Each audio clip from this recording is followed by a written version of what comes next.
అందరికీ నమస్కారం. మా మిత్రుడు ప్రవీణ్ ఒక 8 సంవత్సరాల కష్టం ఈరోజు సక్సెస్ సాధించిండు.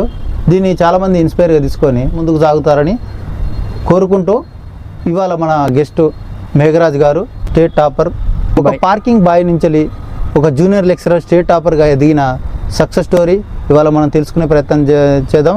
నా విలేజ్ వచ్చేసి గాంధారి మండలం నేరల్తి అనే విలేజ్. ఇది కామారెడ్డి జిల్లా లోపల ఉంటుంది. టీఎస్పీఎస్సి జేఎల్ ఫలితాల్లో నేను స్టేట్ ఫస్ట్ ర్యాంక్ సాధించడం జరిగింది. కానిస్టేబుల్ లాంటి జాబే క్లియర్ చేయలేకపోయాను అని చెప్పేసి చాలామంది డిమోరల్ అవుతుంటారు. అటువంటిది మీరు అటువంటి స్థాయి నుంచి ఒక జూనియర్ లెక్చరర్ గెజిటెడ్ జాబ్ సాధించే క్రమంలో మీరు ఏమేమి ప్రయత్నాలు చేసారు, మీకు మోటివేషన్ ఎవరు? దానికంటే ముందుగా ఏంటంటే నేను 10th లోపల ఇప్పుడు 10వ తరగతిలో బొటాబొటి మార్కులతోని పాస్ అయ్యాను. బార్డర్ మార్క్స్తోని నాకు 5.3 మాత్రమే 10/10కి.